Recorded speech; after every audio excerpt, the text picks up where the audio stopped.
السلام عليكم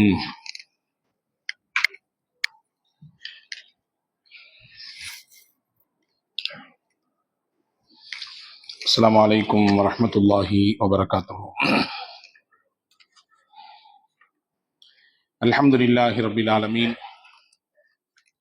ونصلي ونسلم على الرسول الكريم وعلى آله وأصحابه أجمعين. قال الله تعالى في محكم كلامه القديم والفرقان الحميد: أعوذ بالله من الشيطان الرجيم، بسم الله الرحمن الرحيم. المال والبنون زينة الحياة الدنيا. وقال نبينا محمد رسول الله صلى الله عليه وسلم: نعم المال الصالح للرجل الصالح. اللهم صل على سيدنا محمد وعلى آل سيدنا محمد وأنزله المقعد المقرب عندك يوم القيامة. எல்லாம் அல்ல அல்லாஹுவின் திருப்பெயர் போற்றி புகழ்ந்து அன்னலம் பெருமானார் முஹம்மது ரசூலுல்லாஹி ஸல்லல்லாஹு அலைஹி வஸல்லம் அவர்கள் மீது சலாத்தையும் சலாமையும் கூறி அன்னாரை பின்பற்றிய சத்திய சஹாபாக்கள், நல்லோர்கள், சுஹதாக்கள், சாலிஹின்கள், குறிப்பாக ஜும்மாவின் அவைக்கு வருகை இருந்திருக்கிற வர இருக்கிற எல்லா மக்களின் மீதும் எல்லாம் அல்ல அல்லாஹுவின் அன்பும் அருளும் என்றும் நிறைவாக வந்து சேரட்டுமாக. வல்ல அல்லாஹ் நம்முடைய பாவங்களை மன்னித்து அவனுடைய திருப்பொருத்தத்துக்குரிய நன்மக்கள் கூட்டத்திலே நம் எல்லோரையும் சேர்த்துக் கொள்வானாக.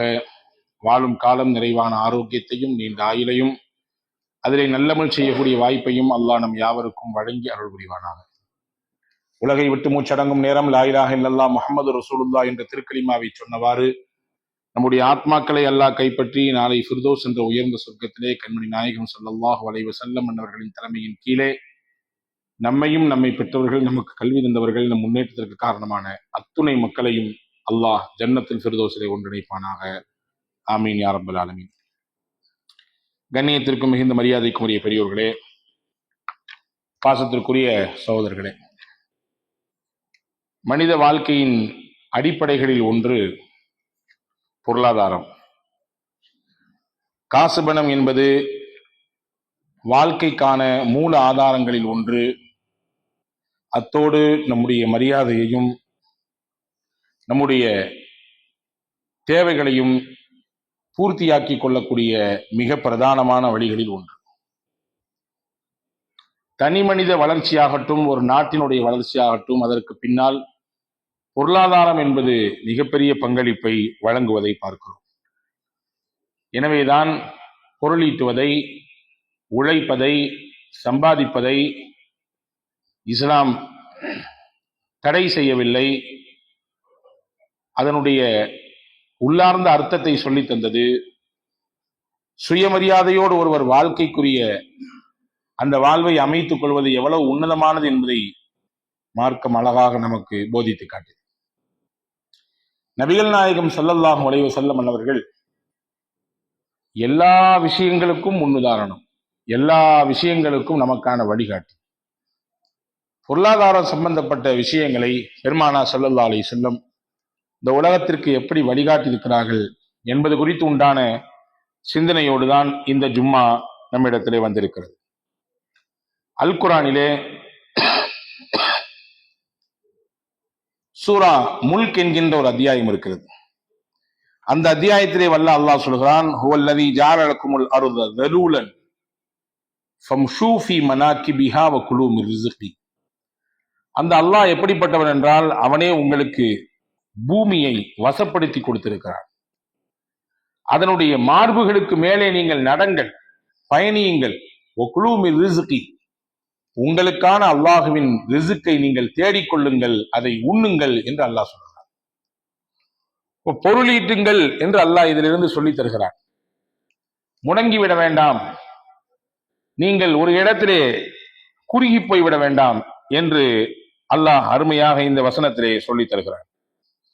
அதோடு மட்டுமல்ல, நபிகள் நாயகம் ஸல்லல்லாஹு அலைஹி வஸல்லம் அவர்களுடைய காலத்திலே அதிகாலை தொழுகைக்கு பிறகு எல்லாரும் பள்ளிவாசலிருந்து வெளியே வந்தவுடன் ஒரு ஆஜானுபாகுவான உடல் கட்டுமிக்கவர், ஒரு வாலிபர் வேக வேகமாக தன்னுடைய பணிக்காக சாதனங்களை எல்லாம் எடுத்துக்கொண்டு போனார். போகும் பொழுது சில தோழர்கள் அவரை பார்த்து, என்ன அற்புதமாக இருக்கிறார், என்ன அழகான வாலிபம், என்ன அற்புதமான உடல் அமைப்பு, இதை அல்லாஹ்வுடைய பாதையிலே ஜிஹாதிற்கு வந்து பயன்படுத்தினால் எவ்வளவு நன்றாக இருக்கும் என்று கேள்வியை வைத்தார்கள். நபிகள் பெருமானார் ஸல்லல்லாஹு அலைஹி வஸல்லம் அன்னவர்கள் சொன்னார்கள், இவர் இப்பொழுது உழைக்க போகிறார், பொருளீட்ட போகிறார், தன் வீட்டிலே இருக்கக்கூடிய தான் பெற்ற சின்ன பிள்ளைகளை பராமரிக்க வேண்டும், அவர்களுக்கு உணவு கொடுக்க வேண்டும், அவர்களின் இன்ன பிற தேவைகளை நிறைவேற்ற வேண்டும் என்ற எண்ணத்திலே இவர் உழைத்தால் அதுவும் அல்லாஹ்வின் பாதைதான்.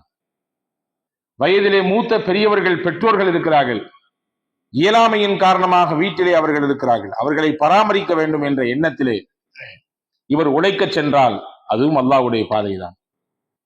மூன்றாவது முக்கியமா ஒரு பாயிண்ட் சொன்னாங்க, வாழும் காலத்தில் சுயமரியாதையோடு வாழ வேண்டும், யாரிடத்திலும் கையேந்தி நிற்கிற நிலை வந்துவிடக்கூடாது, நாமே உழைக்க வேண்டும், நாமே பொருளீட்ட வேண்டும், சம்பாதிக்க வேண்டும் என்ற எண்ணத்திலே இவர் உழைக்க சென்றால் அதுவும் அல்லாஹ்வின் பாதைதான். இப்ப அல்லாஹ்வின் பாதை என்று நீங்கள் ஒரு குறுகிய வட்டத்தை போட்டு சுருங்கி நின்று விடாதீர்கள்.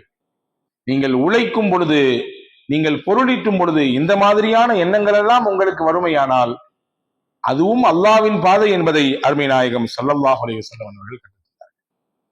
அன்பான சகோதரர்களே, எனவேதான் ஒரு நபித்தோழர் வந்து கேட்டார், ஐயுல் கஸ்பி அத்யப் யா ரசூலல்லாஹ், அல்லாஹ்வின் தூதரே, எந்த சம்பாத்தியம் ரொம்பவும் மனமிக்கது, எந்த சம்பாத்தியம் ரொம்பவும் இறைவனுக்கு உகந்தது என்று கேட்கும் பொழுது பெருமானார் ஸல்லல்லாஹு அலைஹி வஸல்லம் சொன்னார்கள், கஸ்புர் ரஜில் பி யதிஹி, ஒரு மனிதர் தன் கரத்தால் உழைத்து சம்பாதிப்பது, அதுவே அல்லாஹ்வுக்கு ரொம்பவும் பிடித்தமானது. சொல்லி சொன்னாங்க, இன்ன நபியல்லாஹி தாவூத் யஅமலு பி யதிஹி, நபிமார்களில் தாவூத் என்று ஒரு நபி இருந்தார், அவர் தன் கையால் உழைத்து சாப்பிட்டார், அவர் தன் கையால் உழைத்து சாப்பிட்டார், உருக்கு சட்டைகளை செய்தார், அதிலிருந்து கிடைக்கக்கூடிய வருமானத்தை வைத்து அவர் உண்டார். 124,000 நபிமார்கள் வந்திருக்கிறார்கள் என்பது நமக்கு தெரியும். நபிகளுக்கு முன்னால் எல்லா நபிமார்களும் வந்து விட்டார்கள், நபிகள் தான் இறுதி நபி. எத்தனையோ நபிமார்கள் இருக்க ரசூலுல்லாஹி ஸல்லல்லாஹு அலைஹி வஸல்லம் தாவூத் அலைஹிஸ்ஸலாமை எடுத்து இங்கே முன்னுதாரணம் காட்டியதற்கான விளக்கத்தை அறிஞர்கள் சொல்கிறார்கள். தாவூத் நபியாகவும் இருந்தார், அவர்கள் அரசராகவும் இருந்தார்கள். அரசர் என்ற அடிப்படையிலே மக்களுக்கு சேவை செய்யக்கூடிய காலகட்டத்திலே அரசாங்கத்திலிருந்து ஒரு ஊதியத்தை பெற்றுக்கொண்டு அவர் தங்களுடைய ஜீவிதத்தை கழித்திருக்கலாம், யாரும் கேட்கப் போவதில்லை. நான் உங்களுக்கு பணியாற்றுகிறேன், உங்களுடைய விஷயத்தை கண்காணிக்கிறேன், உங்களுக்காக வேண்டிய நேரத்தையும் காலத்தையும் முழுவதுமாக செலவிடுகிறேன், எனவே அரசு கஜானாவிலிருந்து எனக்கென்று ஒதுக்கப்பட்ட நிதி இவ்வளவு வேண்டும், இவ்வளவு நீங்கள் ஒதுக்கீடு செய்ய வேண்டும் என்று சொல்லியிருந்தாலும் மக்கள் தாராளமாக முன்வந்து வழங்கியிருப்பார்கள். ஆனால் செய்யவில்லை. அரசராக இருந்தும் கூட அரசு நிதியிலிருந்து ஒரு ரூபாயும் கூட அவர் பெற்றுக்கொள்ள வேண்டும் என்று நினைக்கவில்லை. உழைத்தார், வேர்வை சிந்தினார், உருக்கு சட்டைகளை தயாரித்தார், அதிலிருந்து கிடைக்கக்கூடிய வருமானத்தை வைத்து அவர் வாழ்க்கை நடத்தினார் என்பதாக அருமை நாயகம் ஸல்லல்லாஹு அலைஹி வஸல்லம் அவர்கள் சொல்லித்தரக்கூடிய விஷயத்தை பார்க்கிறோம். அன்பர்களே, திருக்குர்ஆனும் திருநபி ஸல்லல்லாஹு அலைஹி வஸல்லம் அவர்களும் பொருளீட்டுதலை குறித்து ஆர்வப்படுத்தினார்கள். அதனால் கிடைக்கக்கூடிய நன்மதிப்பை எடுத்து சொன்னார்கள். அது மட்டுமல்ல, நபிகள் நாயகம் செய்த உலகத்தின் சாதனைகளின் பட்டியலில் ரொம்ப முக்கியமானது என்னவென்றால், அன்றைய காலகட்டத்திலே உடலாலும் பொருளாலும் வல்லரசுகளுக்கு சவால் விடும் அளவிற்கு தன்னிறைவு பெற்றவர்களாக மக்களை ரசூலுல்லாஹி ஸல்லல்லாஹு அலைஹி வஸல்லம் உருவாக்கி வைத்திருந்தார்கள். இன்னைக்கு உலகத்துல நிறைய திண்டாட்டம் எங்கே நடக்கிறது? பொருளியலில் தான் நடக்கிறது. சரியான பொருளியல் கோட்பாடு இல்லாததின் காரணமாக, சரியான திட்டமிடுதல் இல்லாததின் காரணமாக, பொருளாதாரத்தை குறித்து தீர்க்கமான அறிவும் அதை நோக்கி செயல்படுத்துவதற்கான சரியான திட்டங்களும் இல்லாததின் காரணமாக பல நாடுகள் திவால்களை சந்திக்கிறது. முந்தா நாள் இலங்கை, அதற்கு அடுத்து பங்களாதேஷ், வங்காளதேசம், நேற்று நேபாளம், இல்லையா? பொருளாதாரத்தில் ஏற்பட்ட ஊழல், பல்வேறு விதமான நெருக்கடி, மக்களை போட்டு அழுத்தக்கூடிய அந்த அழுத்தங்கள், இதனால் ஒரு கட்டத்திலே தன்னெழுச்சியோடு மக்கள் நகர்ந்து வந்து அரசுக்கு எதிராக போராடுகிற, அரசுக்கு எதிராக கோஷம் போடுகிற, அரசை கலைக்கக்கூடிய வேலைகளை செய்யக்கூடிய காட்சியை சமீபத்திய நாட்களில் நிறைய நாடுகளில் நம்மால் பார்க்க முடிகிறது. ரசூலுல்லாஹ் அற்புதமான பொருளாதார திட்டம் வைத்திருந்தார்கள். அதை நோக்கி செயல்படுத்துவதற்கான அற்புதமான திட்டங்களை வகுத்து கொடுத்திருந்தார்கள். சொல்ல போனால் தான் ஆளக்கூடிய மக்களை பொருளாதாரத்தில் தன் நிறைவு பெற்றவர்களாக பெருமானார் ஸல்லல்லாஹு அலைஹி வஸல்லம் மாற்றி காண்பித்தார்கள். இன்னைக்கு அப்படி செய்ய முடியலையே. தன்னுடைய நாடை விடுங்கள், நாம் வசிக்கக்கூடிய தெரு அல்லது நாம் வசிக்கக்கூடிய ஊர் அல்லது நம்மை சுற்றி இருக்கக்கூடிய மக்களை பொருளாதாரத்தில் தன்னிறைவு பெற்றவர்களாக மாற்றுவதற்கான திட்டங்கள் நம்மிடத்தில் என்ன இருக்கிறது? ரசூலுல்லாஹ் மாற்றினார்கள். மதீனாவிற்குள் பெருமானார் ஸல்லல்லாஹு அலைஹி வஸல்லம் நுழையும் பொழுது பொருளாதாரத்தில் எந்த அளவுக்கு வலிமை குன்றியவர்களாக இருந்தார்கள் என்பதற்கு ஒரு உதாரணம் போதும். எல்லாரும் ரெஃப்யூஜிஸ், அகதிகள் மதீனாவுக்குள்ளே வந்தார்கள். மதீனத்து அன்சாரிகள் தான் அவர்களுக்கு அடைக்கலம் கொடுத்தார்கள். தங்களுடைய சொத்துகளில் கொஞ்சத்தை அப்படியே விட்டுக் கொடுத்தார்கள், நீங்கள் அதை வைத்துக் கொள்ளுங்கள் என்று. சையதுனா அப்துர் ரஹ்மான் பின் அவுஃப் சொர்க்கத்தை கொண்டு 10 நபர்களுக்கு நபிகள் நாயகம் நன்மாராயம் சொன்ன அந்த 10 நபர்களில் ஒருவர் அப்துர் ரஹ்மான் பின் அவுஃப் ரலியல்லாஹு அன்ஹு. இவரை யாரோடு ரசூலுல்லாஹ் இணைத்து வைத்தார்கள்? சஅத் இப்னு ரபீ என்கின்ற மதீனத்து தோழரோடு. இந்த சஅத் இப்னு ரபீ தான் சொன்னார், எனக்கு 2 மனைவி, எந்த மனைவியை நீங்கள் மனம் செய்ய வேண்டும் என்று விரும்புகிறீர்களோ அவரை கை காட்டுங்கள், நான் விவாகரத்து கொடுக்கிறேன், உங்களுக்கு மனம் செய்து கொடுக்கிறேன். இது உச்சபட்சமான உஹ்வத்துல் இஸ்லாம் கொடுத்த அந்த நேசம், இஸ்லாம் ஏற்படுத்திய சகோதரத்துவத்தின் பிறருக்கு நலவை நாடுதல் என்பதனுடைய உச்சபட்சம் இது. எனக்கு 2 தோட்டம் என்றால் ஒன்று எனக்கு, ஒன்று உங்களுக்கு.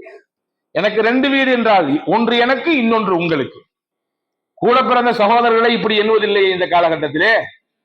ஆனால் இஸ்லாமிய சகோதரத்துவம் உண்மையிலேயே அப்படி கொடுத்தது, அந்த எண்ணத்தை ஏற்படுத்தியது. பெருந்தன்மையோடு அப்துர் ரஹ்மான் பின் அவுஃப் ரலியல்லாஹு சொன்னாங்க, அல்லாஹ் உங்களுக்கு பரக்கத் செய்யட்டும் தோழரே, எனக்கு இதுல எதுவுமே வேண்டாம், உங்கள் எண்ணம் மேலானது, அதற்குரிய கூலியை அல்லாஹ் உங்களுக்கு தந்து விடுவான், அல்லாஹ் உங்களுக்கு பரக்கத் செய்யட்டும். வியாபார தளம் எங்க இருக்கிறது என்று காட்டுங்கள், வியாபார தளத்தை காட்டுங்கள், நான் உழைக்க போகிறேன், நான் பொருளீட்ட போகிறேன், சொந்த முயற்சியை போடுகிறேன், என்னிடத்தில் கையில் இருப்புகள் எல்லாம் ஒன்றும் இல்லை, முதலெல்லாம் எதுவும் கிடையாது, தன்னம்பிக்கையும் இறை நம்பிக்கையும் மட்டும்தான் எனக்கான முதல், இதை வைத்து இறங்குகிறேன், மாற்றி காட்டுகிறேன், மதீனாவின் மார்க்கெட்டையே என் பக்கம் திரும்ப வைக்கிறேன் என்று சவால் விட்டு இறங்கினார் சையதுனா அப்துர் ரஹ்மான் பின் அவுஃப் ரலியல்லாஹு அன்ஹு. இறங்கி காட்டினாங்க. கைனுகா என்கின்ற ஒரு மிகப்பெரிய மார்க்கெட் இருந்தது மதீனாவிலே. கைனுகா மார்க்கெட்டிலே கொண்டு விட்டார் சஅத் இப்னு ரபீ. அங்கேதான் அவர் துவங்கினார் தன்னுடைய தொழிலை, வியாபாரத்தை. அவர் துவங்கும் பொழுது அவர் கையிலே கொஞ்சம் சில்லறை காசுகளை கடனாக பெற்றுத்தான் தன் வியாபாரத்தை துவங்கினார். குறுகிய காலத்தில் எவ்வளவு பெரிய முன்னேற்றம் ஏற்பட்டது என்றால் வரலாற்றில் எழுதுகிறார்கள், அன்றைய காலத்தில் மல்டி மில்லியனர்களில் ஒருவராக இருந்தார். இன்னைக்கு என்ன அம்பானிகளும் அதானிகளும், அன்றைக்கே மிகப்பெரிய கோடிகள் புரளக்கூடிய விதத்திலே வியாபாரத்தில் மிகப்பெரிய முன்னணியில் இருந்தார்.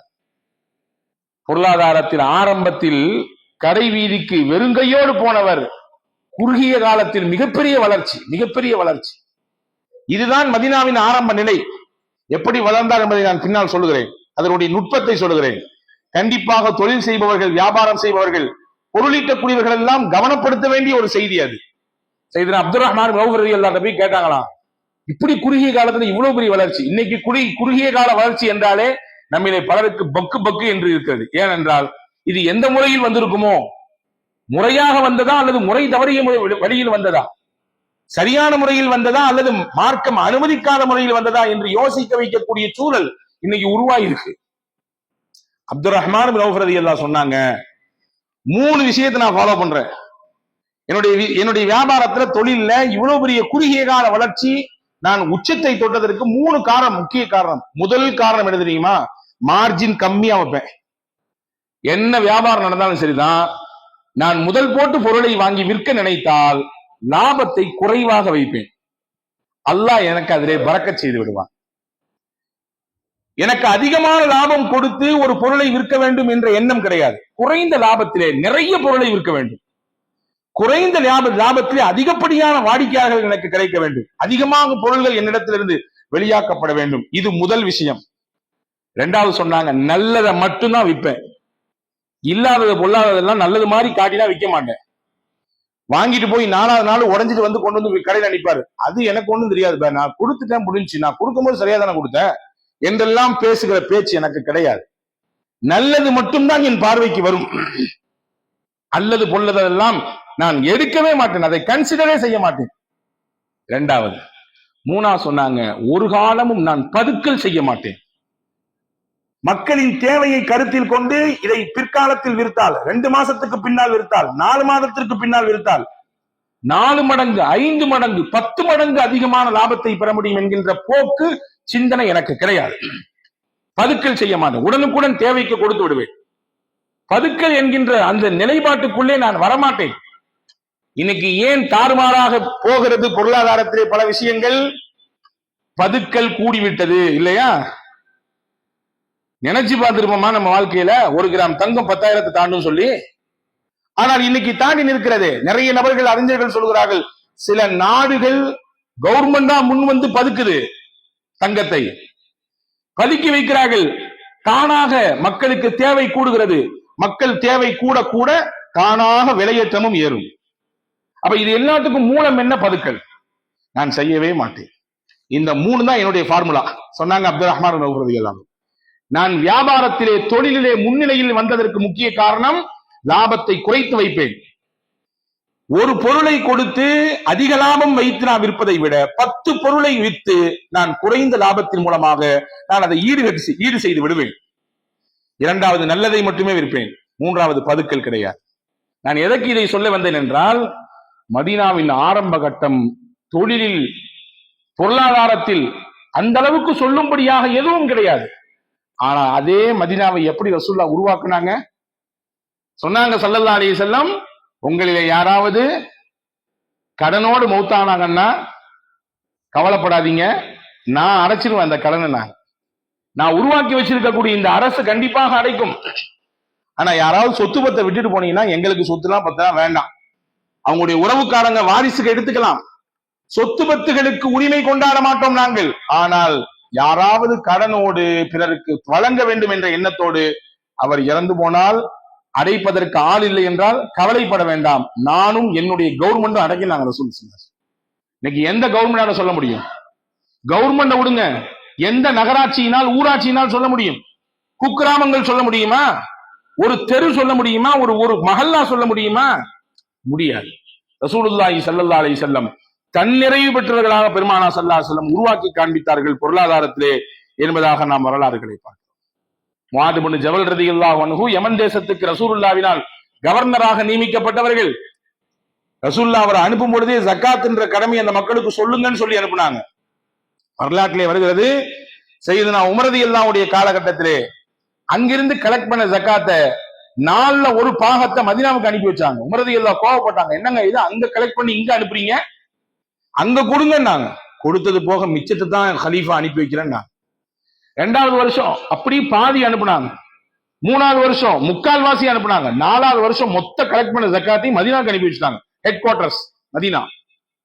ஹஜ்ரத் உமர் ரலியல்லாஹு கடிதம் போட்டாங்க, என்னங்க மொத்த ஜக்காத் இங்க வந்திருக்குது. யா ஹலீஃபத்த ரசூலுல்லாஹ், அல்லாஹ்வின் திருத்தூதரின் ஹலீஃபாவே, இங்கே ஜக்காத் கொடுப்பதற்கு ஆள் இருக்கிறார்கள், வாங்குவதற்கு ஆளே இல்லை. இதுதான் சமுதாய மாற்றம். இப்படி யோசிக்க முடியுதா நம்மளால? இப்படியான பொருளாதாரத்தை கொண்டு சமூக மாற்றத்தை உருவாக்க முடிகிறதா? இன்றைக்கு மாஷா அல்லாஹ் சில நபர்களை தவிர்த்து இப்படியான மாற்றத்தோடு என்னுடைய ஜக்காத் பயன்படுத்தப்பட வேண்டும். நான் வழங்கக்கூடிய ஜக்காத் ஒருவரின் நிலையை அந்த கட்டத்திலிருந்து அடுத்த கட்டத்துக்கு மாற்ற வேண்டும் என்ற எண்ணத்தில் ஜக்காத்தை வழங்கக்கூடிய நன்மக்கள் சிலர் இருக்கிறார்கள். அதை நான் குறைபடுத்தி சொல்ல மாட்டேன். ஆனால் பெரும்பகுதியினர் இந்த கண்ணோட்டத்தோடு வழங்குவது இல்லை என்பதை நான் ரொம்பவும் வருத்தத்தோடு பதிவு செய்கிறேன். பொருளாதார மாற்றம் என்றால் சமூகம் மாற்றம் அடைய வேண்டும். அந்த சமூக மாற்றத்திற்கான பொருளாதாரத்தை பெருமானார் ஜக்காத்தின் வழியாக திட்டமிட்டார்கள். ஜக்காத்தின் மூலமா மாற்ற முடியும் சமுதாயத்தை.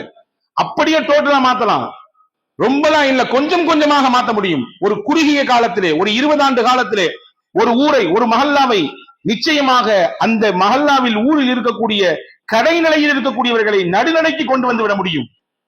நடுநிலையில் இருக்கக்கூடியவர்களை நல்ல நிலையிலே ஜக்காத்தை கொடுக்கும் அளவிற்கு உண்டான அளவுக்கு அவர்களை முன்னேற்றி விட முடியும். அப்படியான மிகச்சிறந்த பொருளாதார திட்டத்தை ஜக்காத்தின் வழியாக உலகத்திற்கு இஸ்லாம் அறிமுகப்படுத்தியது. இதுதான் தன்னிறைவு. இந்த தன்னிறைவான பொருளாதாரத்தை பெருமானா ஸல்லல்லாஹு அலைஹி வஸல்லம் அழகாக எடுத்து வைத்தார்கள். அது மட்டுமல்ல, பொருளாதாரத்தின் மூலமாக நடந்த மாற்றங்கள், எக்கச்சக்கமான புரட்சிகளை முஸ்லிம் சமூகம் செய்திருக்கிறது. நம்ம எல்லாருக்குமே திப்பு சுல்தானை தெரியும். 1700களிலே வாழ்ந்தவர். இந்தியாவினுடைய அந்த சுதந்திர போராட்டத்தினுடைய அந்த அந்த வியூவையே மாத்தி விட்டவர். சொல்ல போனால் எல்லாரும் தொடை நடுங்கிக் கொண்டு பின்னால் இருக்கிற சமயத்திலே களத்திலே வந்து தைரியமாக ஓட ஓட விரட்டியவர். எதிரிகளை, ஆங்கிலேயர்களை ஓட ஓட விரட்டியவர். கோழைகளாக 100 வருடம் வாழ்வதை விட சீரும் சிங்கமாக ஒரு நாள் வாழ்வது மேலடா என்று கர்ஜித்தவர் திப்பு சுல்தான். இதெல்லாம் நமக்கு தெரியும், பல தடவை கேள்விப்பட்டிருக்கோம். ஆனா இந்திய வரலாற்றிலேயே ஜிடிபி என்ற உள்நாட்டு உற்பத்தியினுடைய உச்சநிலை எப்பொழுது இருந்தது என்று ஆய்வாளர்கள் சொல்கிறார்கள், திப்புவினுடைய அந்த ஆண்ட காலத்தில் தான் உள்நாட்டு உற்பத்தியிலே நல்ல உயர்நிலையை அவர் கொண்டு வந்து நிறுத்தினார். அவரை ஒரு போராட்டக்காரராக, சுதந்திரத்திற்கு எதிராக போராடிய ஒரு மாவீரராக எப்படி பார்க்கிறோமோ அதே போன்று அவர் பொருளியலிலே, பொருளாதாரத்திலே தீர்க்கமான திட்டங்களையும் சிறந்த அணுகுமுறையும் கொண்டிருந்தார். இங்கிருந்து கிடைக்கக்கூடிய பொருட்களை வெளிநாடுகளுக்கு ஏற்றுமதி செய்தார். அங்கிருந்து கிடைக்கக்கூடிய அறிவியலை, தொழில்நுட்பத்தை இறக்குமதி செய்தார். இங்கிருந்து கிடைக்கிற விளையக்கூடிய பொருட்கள் எல்லாம் ஏற்றுமதி செய்யப்பட்டது. வெளிநாடுகளிலே, மேற்கத்திய நாடுகளிலே கிடைக்கப்படுகிற தொழில்நுட்பங்களையும் அங்கிருந்து கிடைக்கக்கூடிய அறிவியலும் கொண்டு வந்து என் சமூகத்திற்கு, நாங்கள் வசிக்கிற பகுதியில் இருக்கக்கூடிய மக்களுக்கு இந்த மாதிரியான அறிவும் வேண்டும், இந்த மாதிரியான ஒரு உயர்நிலையும் வேண்டும் என்ற அடிப்படையிலே கொண்டு வந்து சேர்த்தார். இப்படி பல தீர்க்கமான பொருளாதார திட்டங்களை திப்பு சுல்தான் வைத்திருந்தார் என்று அவருடைய வரலாற்றை வாசிக்கக்கூடியவர்கள் சொல்லித் தருவதை பார்க்கிறோம். இன்னைக்கு வரைய பூரண மதுவிலக்குன்றது சாத்தியமே இல்லையே. ஒவ்வொரு கவர்மெண்ட்டும் மாறும் பொழுது சொல்லுது, ஏதோ சொல்லுது, நாங்க மாத்திருவோம் அப்படி இப்படி என்று. ஆனால் 1700களிலே பூரணமான மதுவிலக்கை அறிமுகம் செய்து அந்த மதுவின் மூலமாக கிடைக்கக்கூடிய காசை வைத்து அரசாங்கத்தை இயக்குவது தேவையில்லை என்பதிலே திட்டத்தோடு, தீர்க்கத்தோடு இறங்கினார். அதை செயல்படுத்தியும் காட்டினார்.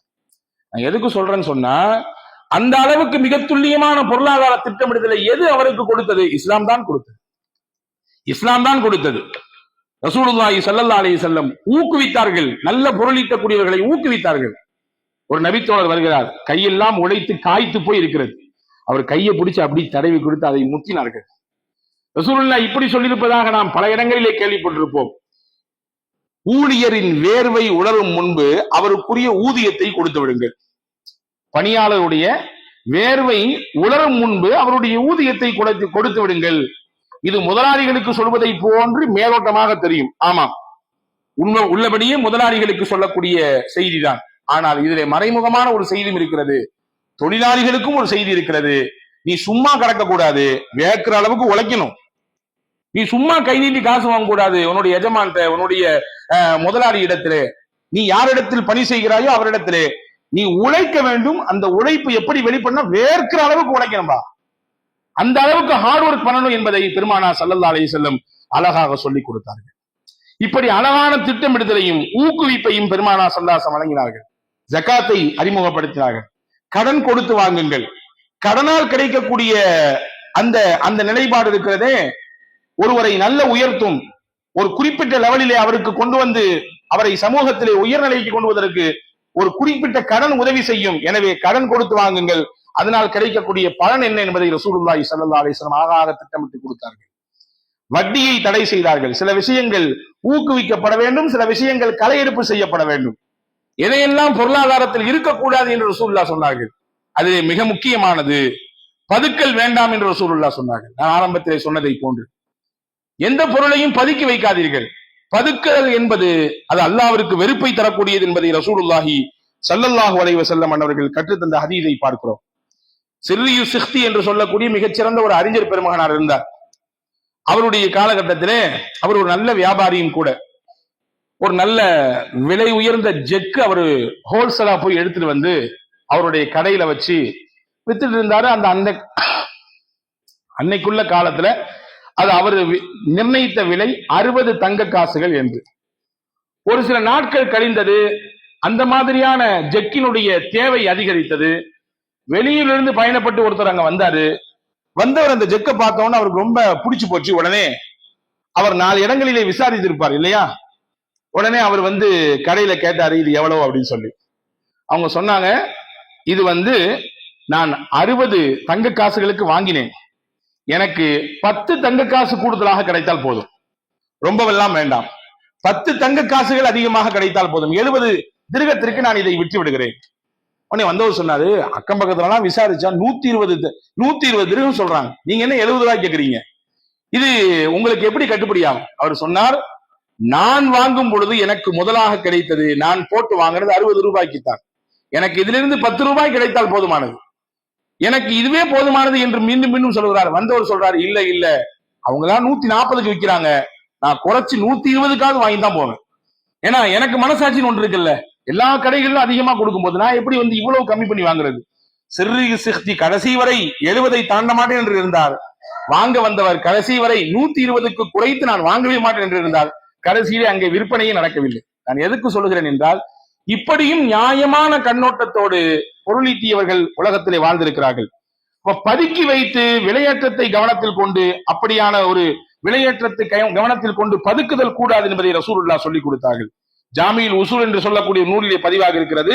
பெருமானார் ஸல்லல்லாஹு அலைஹி வஸல்லம் சொன்னார்கள், அல் ஜாலிபு மர்சூகுன் வல் முஹ்தகிரு மஹ்ரூமுன். யார் கிடைத்ததை அப்பொழுது மக்களுக்கான தேவையின் சமயத்தில் விற்பனை செய்து விடுவாரோ அவருக்கு அல்லாஹ் ரிஸ்கை தருவான். பொருளேற்றத்தை விலையேற்றத்தை கவனத்தில் கொண்டு யார் பதுக்கி பதுக்கி வைக்கிறாரோ அவர் அல்லாஹுவினால் ரிஸ்கை பிடிக்கப்படுவார். அவர் நினைப்பாரு, இதுல நான் 10 மடங்கா ஏத்திடுவேன், இதுல எனக்கு 5 மடங்கு லாபம் கிடைச்சிடும் நினைப்பாரு, ஆனா கிடைக்காது, அல்லாஹ் பிடிச்சிருவான் என்று பெருமானார் ஸல்லல்லாஹு அலைஹி வஸல்லம் சொன்னாங்க. அப்ப பதுக்கல் தடை செய்யப்பட வேண்டும், பொருளாதார எழுச்சி பெற வேண்டும் என்றால். இரண்டாவது, ஊழலும் லஞ்ச லாவண்யங்களும் தடை செய்யப்பட வேண்டும். அது இல்லாத ஒரு பொருளாதாரத்தை பெருமானார் ஸல்லல்லாஹு அலைஹி வஸல்லம் அழகாக திட்டமிட்டார்கள். வருஷம் டிசம்பர் மாசம் 9ஆம் தேதி உலக ஊழல் எதிர்ப்பு தினமாக கொண்டாடப்படுதுங்க. எத்தனையோ நாட்கள் இருக்குது இல்லையா? ஒவ்வொரு நாளுக்கும் ஒரு நாளுக்கு பின்னாடி வச்சிருக்கான். இத மாதிரி டிசம்பர் மாசம் 9ஆம் தேதி உலகம் முழுக்க ஊழல் எதிர்ப்பு தினமாக கொண்டாடப்படுகிறது. அக்டோபர் மாசம் 31ஆம் தேதி கிட்டத்தட்ட 2003 இந்த ஒரு நாளை அறிவிக்கிறது ஐநா. இப்ப வரை அந்த நாள் நினைத்து பார்க்கப்படுகிறது. ஊழல் மலிந்து போயிருக்கக்கூடிய ஒரு காலத்திலே வாழுகிறோம். எங்கே திரும்பினாலும் ஊழல், எங்கே திரும்பினாலும் லஞ்ச லாவண்யம். விளையாட்டிலே ஊழல், சுகாதாரத்துறையிலே ஊழல், மக்கள் நல பணிகளிலே ஊழல், பாதுகாப்பு துறையிலே ஊழல், சொல்ல போனால் மனிதர்களை அடக்கம் செய்யக்கூடிய சவப்பட்டியில் ஊழல் இல்லையா? பாதுகாப்பு துறையில ஊழல் என்னென்ன மாதிரியா ஊழல் நடந்துச்சுன்றத நம்ம சொல்லி தெரிய வேண்டிய அவசியம் இல்லை.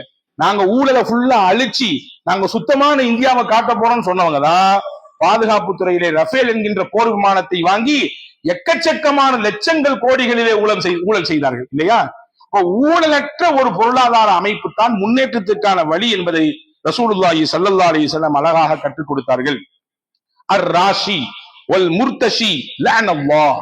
அல்லாஹு தஆலா ஊழல் செய்பவரையும் ஊழல் செய்பவருக்கு உடந்தையாக இருப்பவரையும் லஞ்சம் கொடுப்பவரையும் லஞ்சத்தை பெறக்கூடியவரையும் ரசூலுல்லாஹ் கண்டித்தார்கள். அல்லாஹ்வினுடைய சாபம் அவர்களுக்கு இருக்கிறது என்பதை சொல்லிக் கொடுத்தார்கள் என்று ரசூலுல்லாஹி ஸல்லல்லாஹு அலைஹி வஸல்லம் சொல்லித் தருகிறார்கள். ஆக ஊழலற்ற லஞ்சலாவணிகளற்ற பொருளாதார அமைப்பு தான் சமூக மாற்றத்திற்கான காரணமாக இருக்கும். இது இரண்டாவது. மூணாவது, ரசூலுல்லாஹ் கலைய சொல்ல விஷயம் என்ன தெரியுமா? மோசடிகள், ஏமாற்று வேலைகள் இருக்கக்கூடாது. அப்படி இருக்குமேயானால் நிச்சயமாக பொருளாதாரத்துல முன்னேற்றமே கிடைக்காது. என்னதான் முட்டி போட்டாலும் மோசடிகளும் ஏமாற்று பேர்வழிகளும் நிறைந்திருந்தால் அந்த பொருளாதாரம் என்பது உயர்நிலையை அடையாது. இஸ்லாம் வைக்கக்கூடிய அழகான திட்டமிடுதல், மோசடியற்ற வியாபாரம் செய்யுங்கள், ஏமாற்று வேலைகளை நீங்கள் உங்களுடைய தொழிலிலே வியாபாரத்திலே காண்பிக்காதீர்கள். ஹதீஸிலே வருகிறது, ரசூலுல்லாஹ் கடை வீதிக்குள்ள போறாங்க, ஒருத்தர் தானியத்தை குமிச்சு வச்சு வியாபாரம் பண்ணிட்டு இருக்கிறாரு. அப்படி ரசூலுல்லாஹ் ஒரு கையை விட்டாங்க உள்ளார, பார்த்தா உள்ளே இருந்து கொஞ்சம் தானியத்தை எடுத்தாங்க, கோதுமை, அது பிசு பிசுன்னு இருக்கு, தண்ணியா இருக்குது, மேல பார்த்தா காஞ்சது இருக்குது. இப்ப ரசூலுல்லாஹ் கேட்டாங்க, என்னப்பா இது, மேல பார்த்தா காஞ்சதை எல்லாம் தூக்கி போட்டிருக்கிற, உள்ளார பார்த்தா ஃபுல்லா பிசு பிசுன்னு தண்ணியா இருக்குதே. அப்படி சிரிச்சார் அவரு. இல்ல, தண்ணீரை நனைஞ்சு போச்சு. அப்ப நீ என்ன செய்யணும்? தண்ணீரை நனைஞ்சு போய கோதுமை மணிகளை தனியா எடுத்து வச்சிருக்கணும், காய்ந்து போனதை தனியா எடுத்து வைத்திருக்கணும். இப்படிதானே வியாபாரம் செய்யணும். மக்களை வர்றவங்களை எல்லாம் பார்க்கும் பொழுது மேலெல்லாம் சரியா இருக்குது என்று காண்பித்து விட்டு அடியிலிருந்து எடுத்து நீ கொடுத்தன்னு சொன்னா இது மோசடி ஆகாதா?